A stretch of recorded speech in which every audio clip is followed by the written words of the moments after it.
Bharatiya Janata party के east Delhi के सांसद गौतम गंभीर जी ने ट्वीट करके कहा है कि वो राजनीतिक जीवन से संन्यास लेना चाहते हैं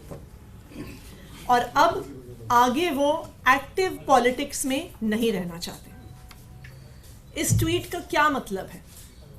इस ट्वीट का साफ साफ मतलब है कि भारतीय जनता पार्टी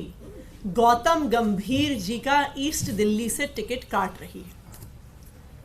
भारतीय जनता पार्टी का अब ये ट्रेंड बन गया है। वो क्या ट्रेंड है कि पहले भारतीय जनता पार्टी किसी को भी कैंडिडेट बना देती है, उसकी योग्यता नहीं देखती, उसकी जनता के काम करने के प्रति कमिटमेंट को नहीं देखती, चाहे वो भारतीय जनता पार्टी के सांसद हो, चाहे वो भारतीय जनता पार्टी के विधायक हो, चाहे वो भारतीय जनता पार्टी के पार्षद हो, ऊपर से लेके नीचे तक भारतीय जनता पार्टी का कोई भी चुना हुआ प्रतिनिधि अपने इलाके की जनता में ना तो नजर आता है ना कोई काम करता है। मैं जानना चाहती हूं कि पिछले 5 साल से जब दिल्ली के लोग संघर्ष कर रहे थे तो ये सातों सांसद कहां थे? जब पिछले 5 साल से एक के बाद एक कोई एलजी आके दिल्ली की सरकार के काम रोक रहा है, दिल्ली वालों को सुविधाएं मिलने से रोक रहा है, तो ये सातों सांसद कहां थे? जब देश के संसद में दिल्ली की चुनी हुई सरकार के अधिकार छीन लिए गए, जब देश के संसद में दिल्ली वालों के वोट का हक छीन लिया गया, तो ये सातों सांसद कहां थे?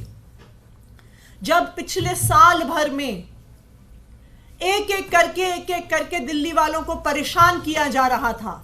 जब अस्पताल की दवाइयां रोकी जा रही थी, जब मोहल्ला क्लिनिक में डॉक्टर को तनख्वाह नहीं मिल रही थी, जब अस्पताल के ओपीडी काउंटर से डेटा एंट्री ऑपरेटर हटाए जा रहे थे, जब जल बोर्ड को पैसे नहीं मिल रहे थे, जब पेंशन रोकी जा रही थी, तब ये सांसद कहां थे?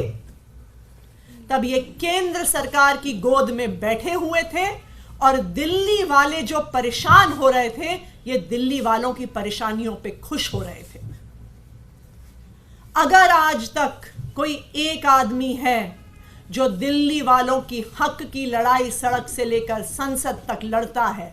चाहे सड़कों पर हो, चाहे एमसीडी के हाउस में हो, चाहे विधानसभा में हो, चाहे न्यायालय में जाके हो, दिल्ली वालों की हक की लड़ाई सिर्फ अरविंद केजरीवाल लड़ता है और कोई नहीं लड़ता।